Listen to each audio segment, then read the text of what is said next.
말씀 듣는 시간입니다. 목사님 나오셔서 은혜를 헌신으로 라는 제목으로 말씀 전하실 때 많은 은혜 받기 바랍니다. 할렐루야. 오늘 본문은 출애굽한 이스라엘 백성들이 성막을 만드는 그 시작점을 기록을 하고 있습니다. 35장부터 쭉 설명을 하기 시작하는데요. 본문 말씀을 중심으로 해서 방금 소개하신 것처럼 은혜를 헌신으로 라는 제목으로 말씀을 전할 때 은혜 받는 그런 복된 시간 꼭 되시기 바랍니다. 첫 번째 오늘 말씀을 통해서 좀 교훈 받고 싶은 것은 지혜와 총명을 사모하라입니다. 따라서 합시다. 지혜와 총명을 사모하자. 오늘 1절 말씀을 보면 이렇게 기록을 합니다. 부살렐과 오홀리압과 및 마음이 지혜로운 사람 곧 여호와께서 지혜와 총명을 부사라고 말씀하죠. 부살렐과 오홀리압은 성막을 짓는데 총책임자 같은 그런 사람이잖아요.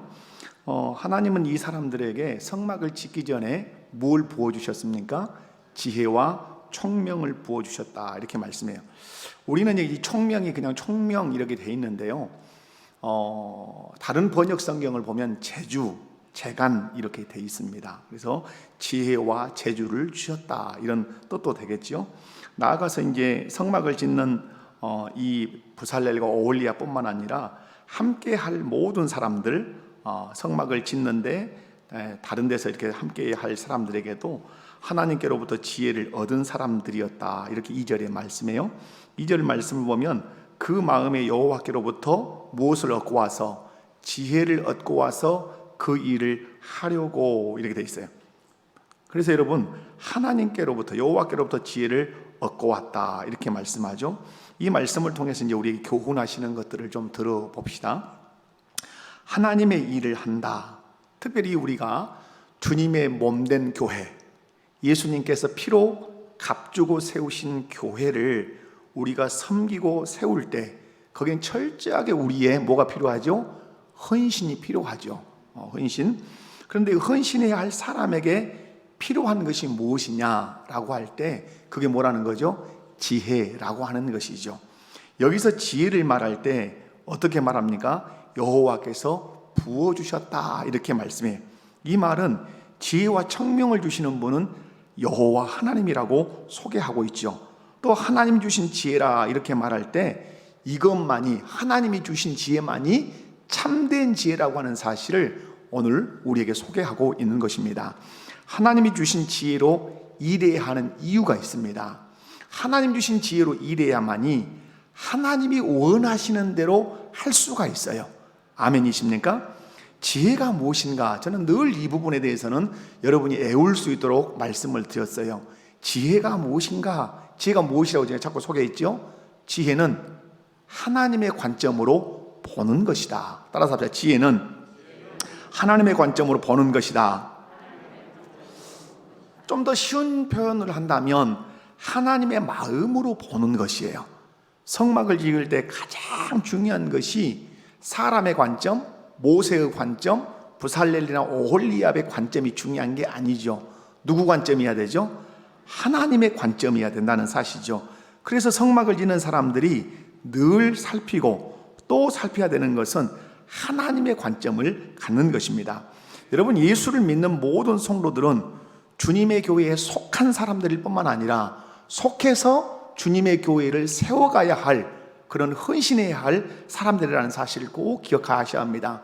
우리가 골로새서를 보지만 예수를 믿어서 구원을 받은 사람은 하나님 나라에 적이 이미 두어진 사람이죠. 그 사람을 하나님이 이 지상에 둘 때 어디에 속하게 하신다겠어요? 교회에 속하게 하시죠. 그리고 그 교회에 속할 뿐만 아니라 교회의 지체가 되어서 그 교회를 세워가도록 우리를 교회에 속하게 하신 거예요. 그러므로 교회에 속한 사람은 속한 사람으로 머물 것이 아니라 그 교회를 세워가야 할 책임과 의무가 우리에게 있다는 것이죠. 그런데 주님의 몸된 교회를 섬기는 사람들에게 또 그 교회를 세워가는 사람들에게 꼭 필요한 것이 뭐죠? 누구 관점? 주님의 관점. 그 주님의 관점으로 보는 그 지혜가 꼭 필요하다는 사실이죠. 주님의 눈으로 사람을 보고 주님의 눈으로 일을 보고 주님의 눈으로 교회를 보는 이 관점이 절대적으로 필요하다는 것이죠. 그러므로 지혜로운 사람은 누구냐? 사람을 볼 때 주의 관점으로 보고 일을 볼 때 주의 관점으로 보고 교회를 볼 때도 주의 관점으로 보는 사람이 진정으로 지혜로운 사람이라고 가르쳐 주십니다. 여러분, 왜냐하면 주님의 관점을 가져야 주님이 원하시는 교회를 세워갈 수 있어요. 여러분, 사람이 인위적으로도 교회를 세울 수 있습니다. 교회 성장학에서 잘못된 성장학을 얘기할 때 어떻게 하냐면 우리의 기술로도 부흥시킬 수 있다, 이런 얘기를 해요. 사람을 끌어모아 될 수 있단 말이에요. 수 없는 프로그램과 수 없는 캠페인을 벌려서 사람을 끌어모을 수 있다는 거예요. 충분히 가능하다, 이렇게. 그러나 그것은 주님이 원하시는 교회는 절대 아니다 하는 것이죠. 여러분, 우리가 교회에 큰 업적을 남길 수도 있겠죠. 그러나 주님의 관점에서 벗어나면 그 업적이 아무리 큰 업적이라 할지라도 사람의 업적일 뿐이죠. 도리어 그것이 하나님의 영광을 훼손하는 그런 업적이 될 수 있어요. 어떻게 할 때 주님의 관점으로 볼 수 있는 이 지혜를 가질 수 있느냐, 이게 이제 우리에게 끊임없는 질문이 돼야 돼요. 그리고 여기에 대한 기도를 많이 하셔야 돼요. 여러분, 어떻게 할 때 주님의 관점으로 볼 수 있습니까? 이 지혜는 어떻게 할 때 하나님 우리에게 주시죠? 지혜는 어떻게 할 때 우리에게 와요? 하나님을 경외할 때죠. 시편이나 잠언에서 가르칠 때는 지혜는 어떤 사람에게 주신다? 여호와를 경외하는 사람에게 주셔요. 더 이걸 쉬운 편으로 얘기하면 이런 거예요. 하나님을 사랑하면 뭐가 생겨요? 하나님의 관점이 생겨요. 그것이 지혜라, 이 말이에요. 하나님을 사랑하면 사랑한 만큼 하나님의 관점이 생겨요. 그래서 사람을 보든 어떤 일을 보든 교회를 보든 세상을 보든 어떤 마음으로 누구 마음으로 보게 되죠? 하나님의 마음으로 보게 돼요. 사람을 볼 때도 하나님의 마음으로 보게 되는 거죠. 이것이 진정한 사람을 대하는 대면이에요. 교회를 바라볼 때도 교회를 위해서 피 흘려서 교회를 세우신 주님의 마음을 가지고 교회를 보면 진실로 교회를 바르게 사랑할 수 있어요. 여러분, 예를 들어서 이런 얘기죠. 딸이 엄마의 관점으로 뭔가를 보고 싶다. 엄마의 관점이 도대체 뭘까? 이 관점을 가르쳐 줄 수 있는 방식이 없어요. 이것이 관점이다, 이렇게 가르쳐 주기 어려워요. 하나 얘기해 줄 수 있어요. 딸이 엄마의 관점을 가지려면 딸에게 하나를 요구할 수 있어요. 무엇을 요구하면 되죠? 엄마를 사랑해라. 엄마를 뜨겁게 사랑하면 엄마의 마음이 이해가 될 뿐만 아니라 엄마의 마음으로 일을 보고 엄마의 마음으로 가정을 보고 엄마의 마음으로 어떤 걸 생각하게 되는 거예요. 마찬가지죠. 예수님의 관점으로 보는 지혜를 얻고 싶다면 누구를 사랑해야 돼요? 예수님을 뜨겁게 사랑하시면 예수님의 마음이 생기고, 예수님의 마음이 생기면 예수님의 관점으로 사람과 일과 교회와 공동체와 세상을 보는 그런 관점이 생기는 거예요. 이것이 뭐예요? 지혜예요. 여러분이 지혜를 가지셔야 돼요. 아멘.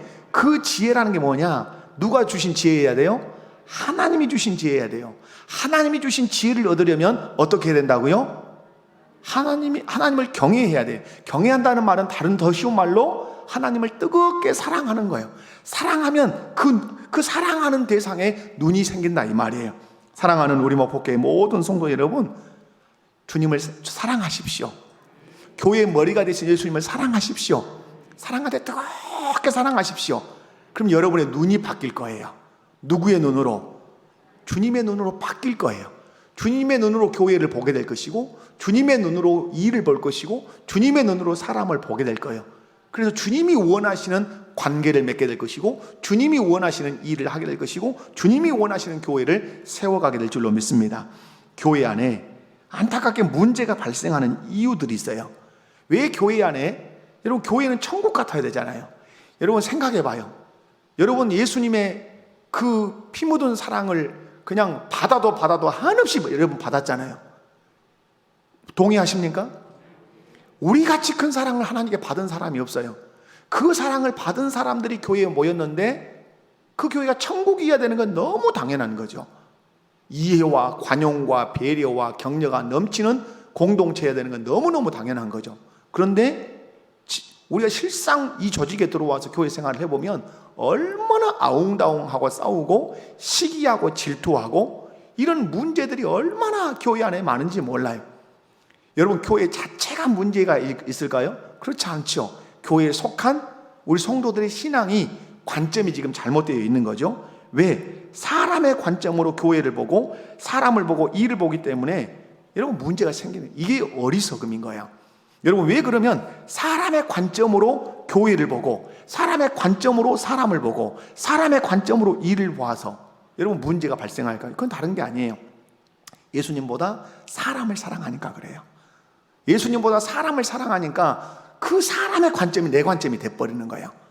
여러분, 사람을 사랑하면 사랑한 만큼 누구 관점이 생기고 사람의 관점이 생기고, 예수님을 사랑하면 사랑한 만큼 누구 관점이 생긴다? 예수님의 관점이 생겨요.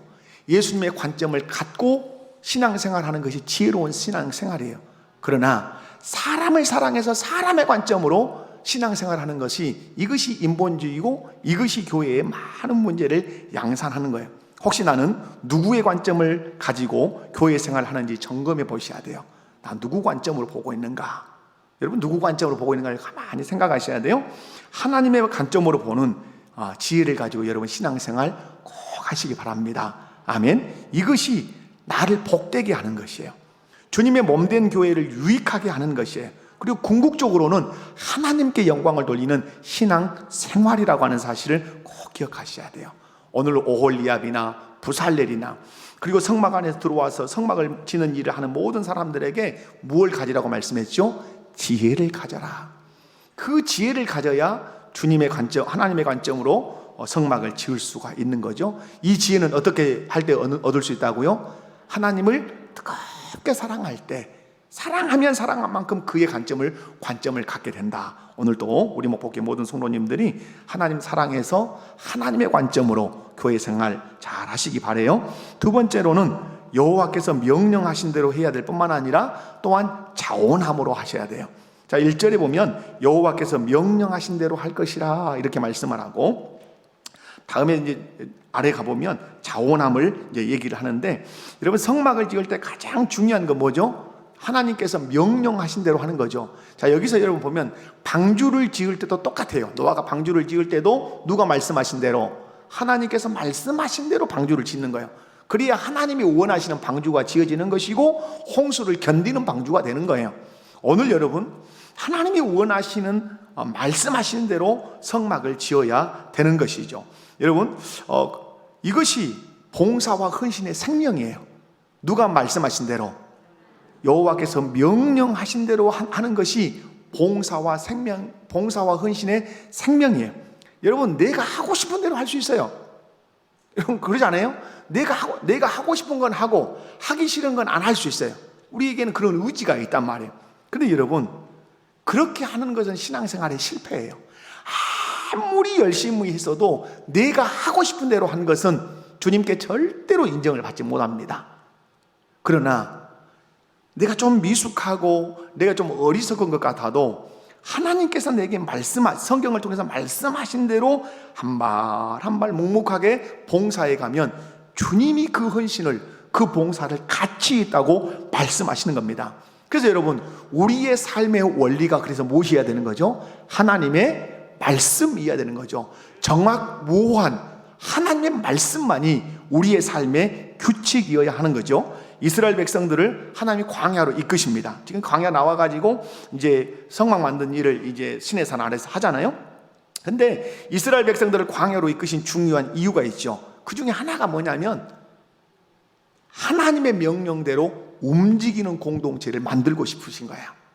지금까지는 애굽에 있을 때는 이 사람들은 뭘로 살았습니까? 노예로 살았어요. 노예. 철저한 노예 근성이에요. 노예 근성.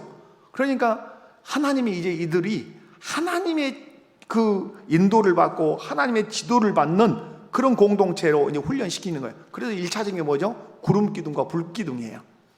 여러분, 구름 기둥이 쑥 뜨면 뭐 해야 되죠? 이스라엘 백성들 짐 싸야 돼요. 뭐 밥을 먹다가 있던 뭐 목욕을 하고 있던 아니면 회의를 하고 있던 상관이 없어요. 구름기둥 쑥 뜨면 이스라엘 백성들은 신속하게 짐 정리하고 짊어지고 길을 나서야 되는 거예요. 여러분 또 구름기둥이 멈춰서면 짐 풀고 그냥 있어야 돼요. 이제 가려나 저래 가려나. 여러분 불기둥도 똑같아요. 불기둥이 일어서면 다 떠나야 되는 거예요. 불기둥이 내려앉으면 다 멈춰야 되는 거예요. 이걸 통해서 말씀하는 게 뭐죠? 내가 가라고 하면 가고 서라고 하면 서야 돼. 무슨 훈련 하시는 거죠? 명령에 순종하는 훈련을 하시는 거예요. 그것이 이스라엘을 군대라 말씀하시는 이유인 것이죠. 사랑하는 성도 여러분, 우리가 교회를 섬길 때, 신앙생활할 때 늘 마음에 담아야 되는 것이 있어요. 어떻게 하겠다? 말씀대로 하겠습니다. 하나님 명령대로 하겠습니다. 아멘. 누군가가 어떤 걸 지시할 수도 있고 요구할 수도 있지만 그것이 하나님의 말씀의 원리에 입에되면 거기에 대해서는 멈춰 서야 돼요.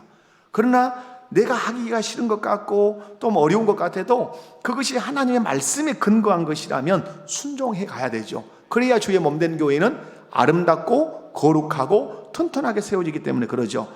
여러분, 그래서 여러분 우리 그리스도인들의 철저한 그 삶의 원리는 뭐 해야 된다고요?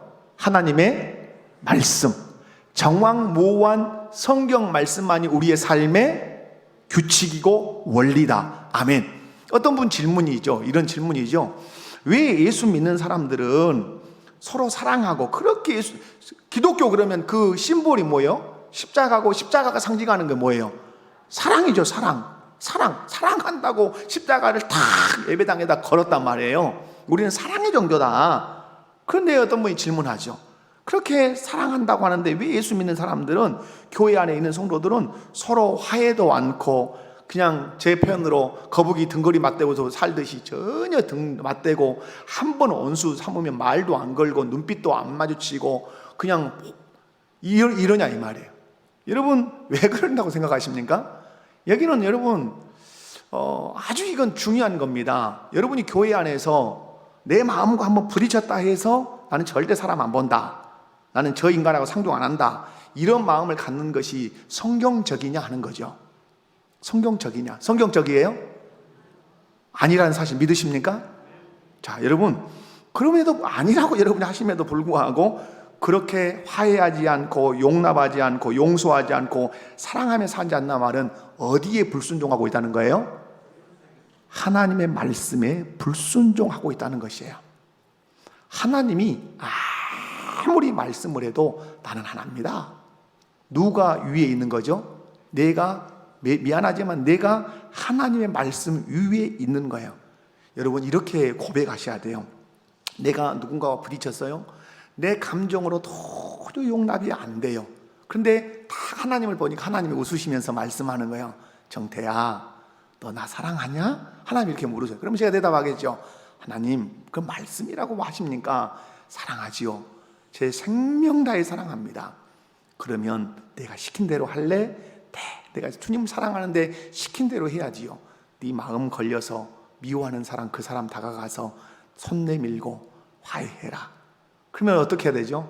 그런 걸 시키냐고, 그런 걸 시킬 수 있냐고 따져야 되는가요? 그렇지 않아요. 내가 사랑하는 주님이 그걸 요구하신다면 내가 사랑하는 주님을 기쁘게 하기 위해서 다가가는 것이에요. 다가가서 손 내밀고 화해하고 얼싸안고 미안하다, 용서해라, 용납해라 하고 부둥켜 안으면 누가 기뻐하시죠? 내가 그렇게 사랑하는 내 주님이 기뻐하신단 말이에요. 그것이 하나님께 영광을 돌리는 삶이에요.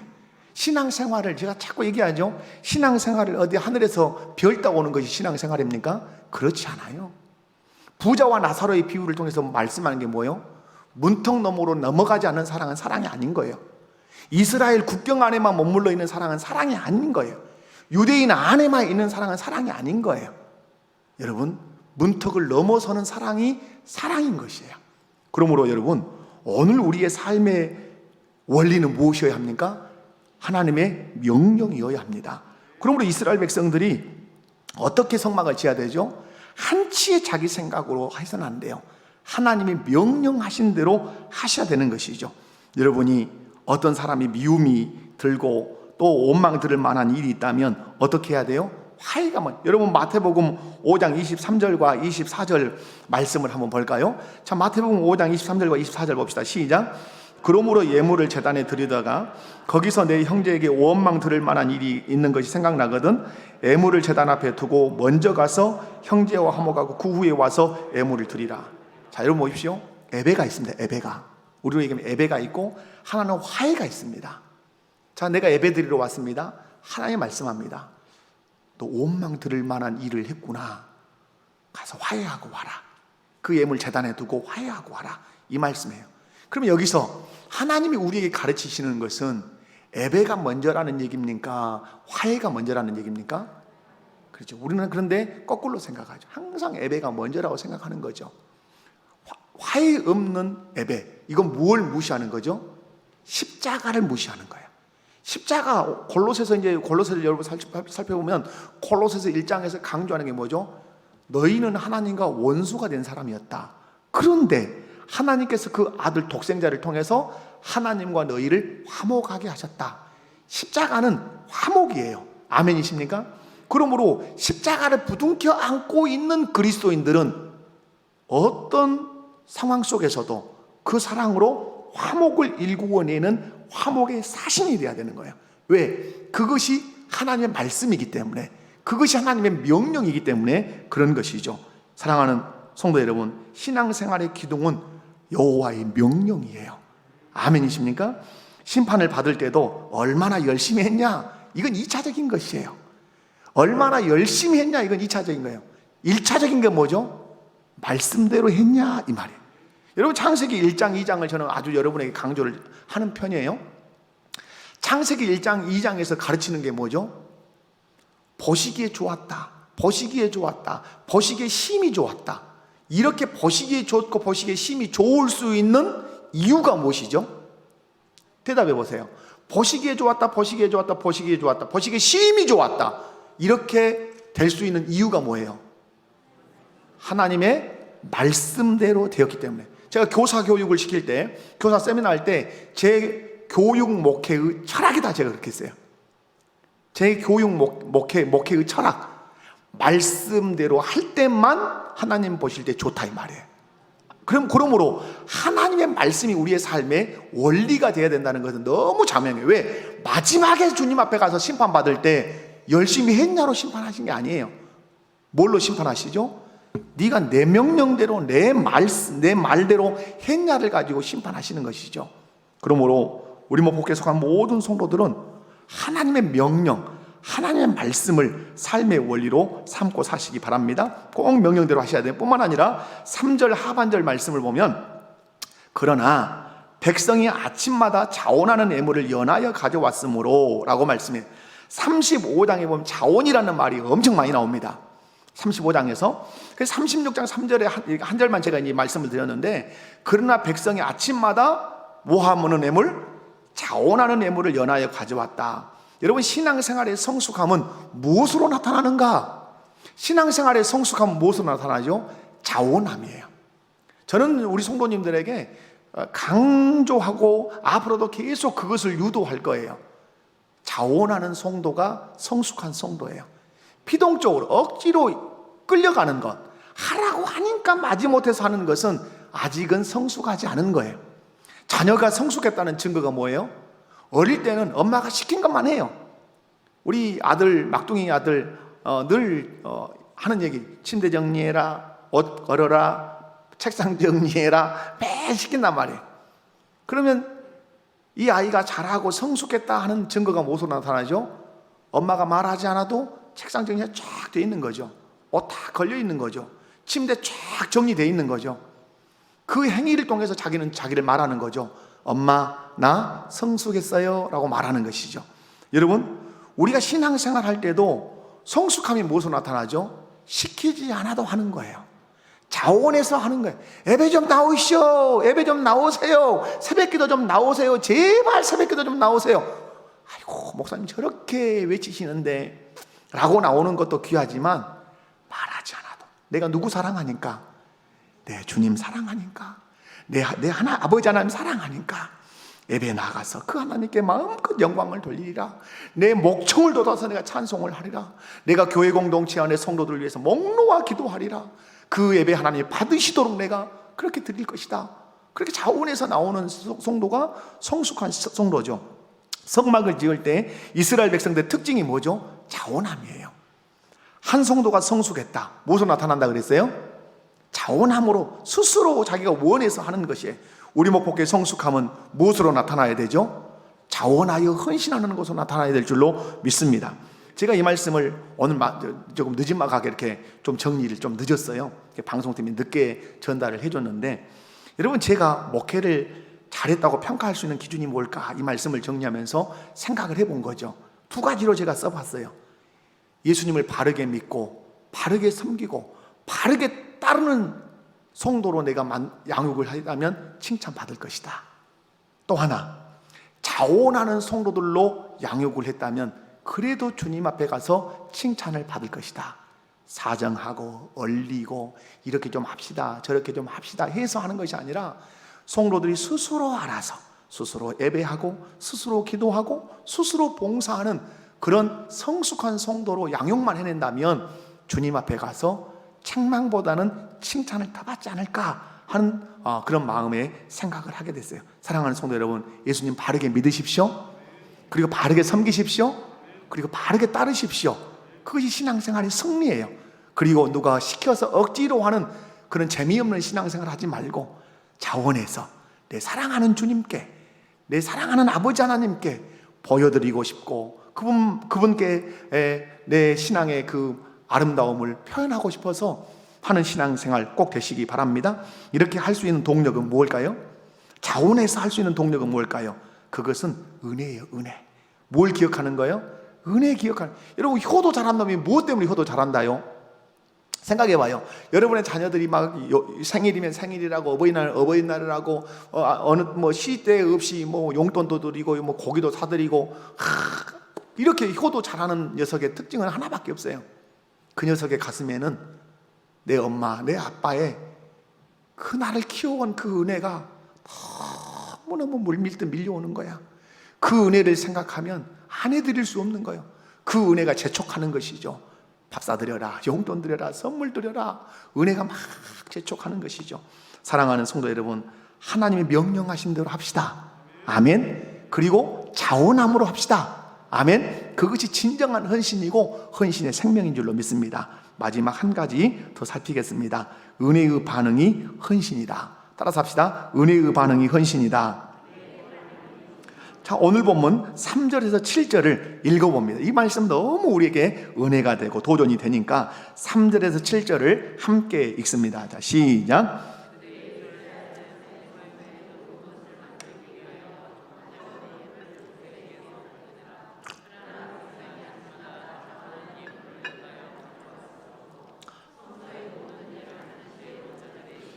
하는 일을 중지하고 와서 모세에게 말하여 이르되 백성이 너무 많이 가져오므로 여호와께서 명령하신 일에 쓰기에 남음이 있나이다.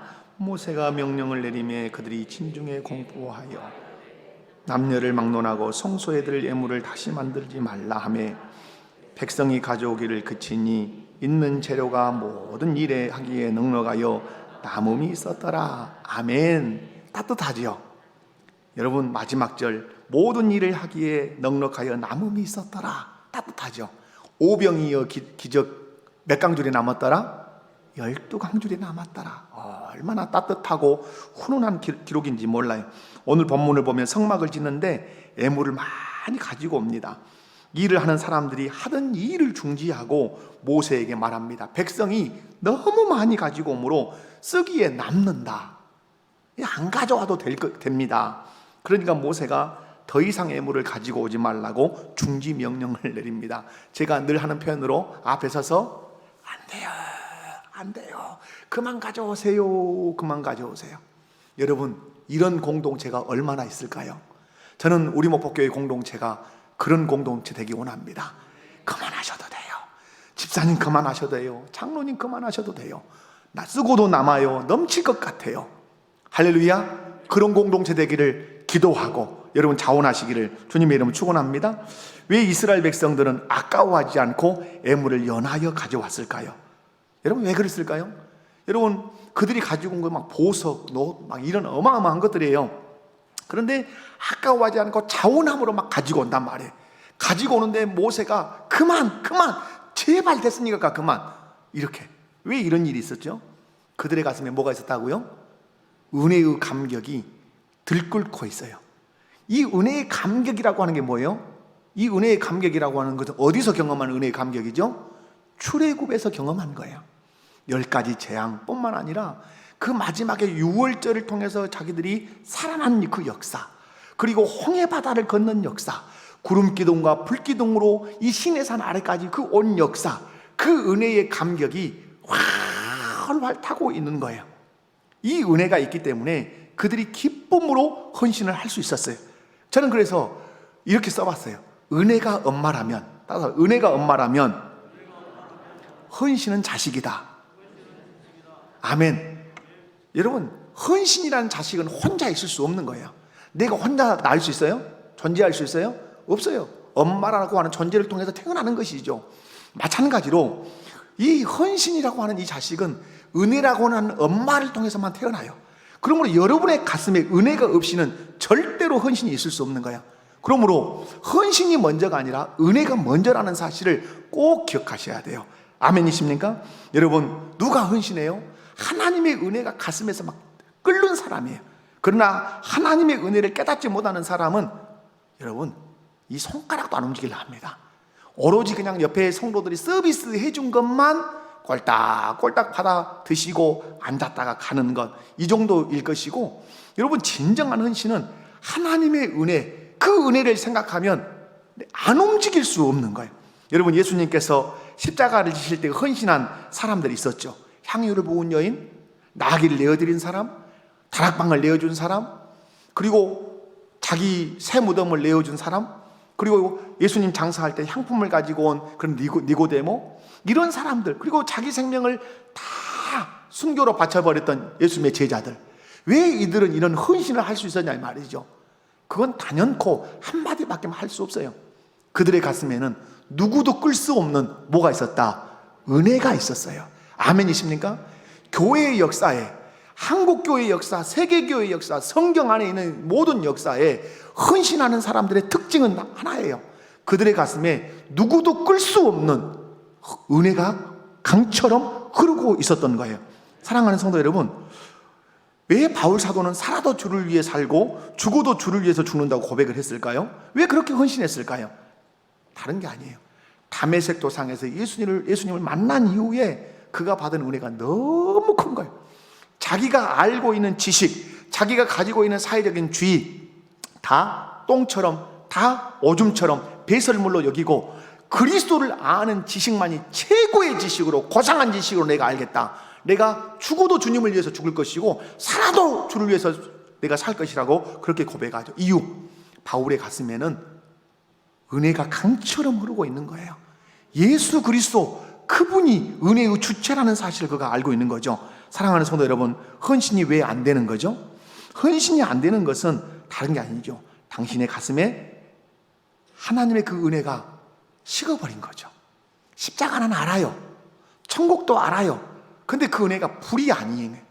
그냥 화석화되어, 형식화되어 있는, 정형화되어 있는 하나의 개념으로만 있는 것이지 그것이 살아 움직이잖아요.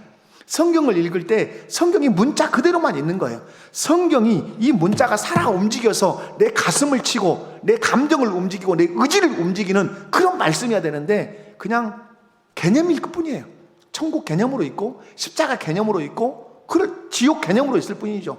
그러니까 내 가정 안에 예수 믿는 자녀들이 있어도 그냥 내버려 두는 거죠. 왜? 지옥이 개념일 뿐이니까. 근데 지옥이 실제로 내 가슴에 부딪히는 사람은 그냥 있을 수 없는 거죠. 천국이 실제로 내 가슴에 부딪혀오는 사람은 그냥 있을 수 없죠. 그것이 너무 뜨거운데, 그것이 너무 나를 흥분시키는데 왜 그냥 있을 수 있겠냐 이 말이죠. 사랑하는 성도 여러분, 저는 오늘 말씀 준비하면서 왜 선교사는 헌신했을까? 정태야, 너는 왜 목사로 헌신했냐? 이 질문을 하게 됐어요. 왜 제가 목사로 헌신했을까요? 주님이 주신 은혜가 저를 밀어붙인 거예요. 저는 저를 표현해요. 나는 못 가겠다고 발버둥을 쳤어요. 주님, 저 같은 사람이 어떻게 목사가 될 수 있습니까? 나는 될 수 없습니다. 다 돼도 나는 목사가 될 수 없는 사람입니다. 하나님, 그런데 목사가 될 수 없다고 하는 제 가슴에 그걸 거절할 수 없도록 부어버려요. 뭘 부어버리죠? 은혜를 부어버려요. 한 생명이 돌아올 때 내가 얼마나 기뻐하는 줄 아느냐. 네가 그 한 생명 한 생명이 돌아올 수 있도록 말씀을 증거하는 사람, 내가 생명의 주관자라고만 전해주라. 내가 하나님 말씀을 내가 생명의 주관자라고만 네가 전해주라. 그럼 그게 네 사명이다. 그래서 제가 거기에 눈물을 콧물을 다 쏟고 엉엉 울면서 주님, 제가 제 인생을 주님께 드리겠습니다 하고 헌신해서 이 자리에 서 있는 것입니다. 여러분, 선교사가 왜 헌신할까요? 그들의 가슴에 이역만리로 떠나는 그 헌신이 왜 있을 수 있어요? 그들을 떠나게 할 수밖에 없는 은혜가 그들의 가슴 안에 흐르고 있기 때문에 그런 것이에요. 사랑하는 성도 여러분, 헌신의 자리로 나오지 못하고 계십니까? 헌신하라고 하면 짜증나십니까? 당장 헌신하지 마십시오. 그렇게 헌신하면 사람이 다칩니다. 나는 은혜가 없는 헌신은 사람을 다치게 합니다. 사람의 마음을 상하게 하고 사람들 간의 갈등을 조장하고 문제가 심각합니다. 은혜가 있으면 따뜻하거든요. 여러분, 은혜가 있는 사람은 뭐예요? 따뜻하고 포근해요. 그러나 은혜가 없이 헌신한 사람은 날카롭습니다. 그리고 늘 부딪힙니다. 그 안에 사람을 포용함이 없습니다. 여러분, 내가 헌신하는데 아직은 마음의 자원이 안 된다. 그러면 여러분, 어디로 가셔야 돼요? 십자가 앞으로 뚜벅뚜벅 걸어가셔서 그 십자가 앞에 무릎을 다 꿇으시고 그 십자가를 보셔야 돼요. 그리고 주님의 양손에서 흘러내리는 그 선혈을 봐야 돼요. 그리고 옆구리에 확 찔러진 그 창으로 찔러진 그 옆구리, 그 구멍난 옆구리에서 물과 피가 철철 흘러내리는 그걸 봐야 돼요. 그리고 그 주님이 나의 죄를 위해서 저렇게 죽으셨구나, 나를 저렇게 사랑하셨구나 라고 하는 그 은혜가, 저 개념으로 정리된 그 은혜가 살아 움직이는 은혜로 내 가슴에 와 닿아야 돼요. 마치 우리 집에 있는 어떤 전자제품의 코드가 콘센트에 접속될 때 그것이 가동되는 것처럼 십자가의 그 은혜가 내 가슴에 접속이 되어서 내 가슴을 뜨겁게 움직여야 돼요. 그러면 누가 헌신하지 마라 해도 내 사지백체가 헌신하지 않으면 안 되는 쪽으로 걸어가게 돼 있어요. 내가 할 일이 무엇인가? 내가 섬겨야 될 영역이 무엇인가? 내가 드려야 될 것이 무엇인가를 그 사람은 찾게 돼요. 그리고 드리게 돼요. 드리면서 기뻐하고 헌신하면서 기뻐하고 봉사하면서 기뻐하게 돼요. 그 사람을 주님이 기뻐하시는 거예요. 아멘이십니까? 아멘이십니까? 어떤 분들은 이렇게 말합니다. 목사님, 헌금 얘기, 여러분, 나는 헌금, 여러분 죄송해요. 은혜 받으면 헌금한다, 이렇게 맞는 말씀이죠. 여러분, 그런데 틀린 말이에요. 은혜 받으면 다 헌금해요 이렇게 하지만 맞는 말인 것 같지는 틀려요. 왜 틀릴까요? 이미 우리는 은혜를 받았기 때문에 그래요. 어떤 은혜를 받으시려고? 한번 물어볼게요. 어떤 은혜를 받으셔서 봉사하시려고? 십자가보다 더 큰 은혜가 있습니까? 십자가에 못 박힌 예수, 그 사랑보다 더 큰 사랑이 있습니까? 그보다 더 큰 사랑, 더 큰 은혜를 받아서 내가 헌신하겠다? 더 큰 은혜를 받아, 어디가 있어요 그게? 여러분, 성경에도 없어요 그것은. 그러므로 은혜 받으면 헌신하고, 은혜 받으면 헌금하고, 은혜 받으면 봉사한다? 어떤 은혜를 받으시려고? 여러분, 십자가보다 더 큰 은혜는 없는 거예요. 이미 받았어요. 근데 그 받은 은혜를 은혜라고 알지 못하고 있기 때문에 내 가슴이 뜨겁지 않고 내가 움직이지 못하는 것이에요. 사랑하는 성도 여러분, 하나님이 주신 은혜가 있다면 그 은혜에 반응하십시오. 신앙생활은 은혜에 반응하는 것입니다. 헌신은 은혜에 반응하는 열정적 행동인 것입니다. 헌신하는 사람은 열심히 특출해서 하는 게 아니에요. 와, 저 사람은 열심히 한다, 야, 뭐든지 저렇게 열심히 했거나. 여러분, 억지일 수 있을지 모르지만 헌신하는 이유는 다른 데 있잖아요. 그 사람은 그 사람만의 은혜가 있어요. 그 사람이 간직하고 있는 은혜가 그를 재촉하는 거예요. 제가 목사 안 되겠다고 못한다고 하니까 주님이 은혜를 부어서 제 엉덩이를 팡 차시는 거예요. 뭐라고 자빠졌냐, 빨리 거지. 그러니까 달려가는 신학교로. 사랑하는 성도 여러분, 말씀 정리하겠습니다. 오늘 제가 설교 길게 했죠. 6페이지 준비하고 가죠. 6페이지, A4 용지 6페이지. 여러분, 하나님의 일을 할 때 지혜를 사모하십시오. 그 지혜는 어떻게 준다고요? 하나님을 경외할 때, 하나님을 뜨겁게 사랑하면 하나님의 마음, 하나님의 관점이 생겨요. 그렇게 사람을 보고, 그렇게 일을 보고, 그렇게 교회를 보시면 하나님의 영광 받으시는 그런 헌신자가 될 수 있고, 여호와께서 명령하신 대로 하십시오. 우리의 삶의 원리, 우리의 신앙의 기준은 내 열심이 아니에요. 하나님의 말씀대로 되어야 보시기에 좋은 거예요. 그리고 자원하셔야 돼요. 자원. 내 스스로. 자원의 그 힘은 어디 있다고요? 은혜. 마지막, 하나님께서 베풀어 주신 은혜에 반응하는 것이 헌신이에요. 그리고 헌신이 먼저가 아니에요. 은혜를 회복해야 돼요. 십자가 앞에 나아가서 그 은혜가 회복되고 그 십자가의 선혈이, 그 뜨거운 피가 내 가슴에 접속이 되는 순간에 나는 움직일 거예요. 내 입술에는 감사가 있고 찬송이 있고 내 손에는 봉사가 있을 거예요. 이 사랑 회복하셔야 돼요. 아멘. 기도하겠습니다. 아버지 하나님, 주일 밤 이교구 헌신 예배, 종에게 이 말씀에 큰 은혜를 부어주셨습니다. 우리 성도들에게 동일한 은혜를 주신 줄로 믿습니다. 지혜를 가지고 일하게 하시고, 하나님 명령하신 대로 일하게 하시고, 은혜를 따라 자원하며 헌신하게 하시고, 우리의 신앙생활에 그 헌신은 은혜의 반응이라고 하는 사실을 기억하고, 은혜 받음이 먼저, 은혜를 깨달음이 먼저라는 사실을 기억하고, 십자가에서 그 은혜에 접속되어서 후에 마음껏 헌신하는 우리 모든 성도들 되게 해 주옵소서. 예수님의 이름으로 기도하옵나이다. 아멘.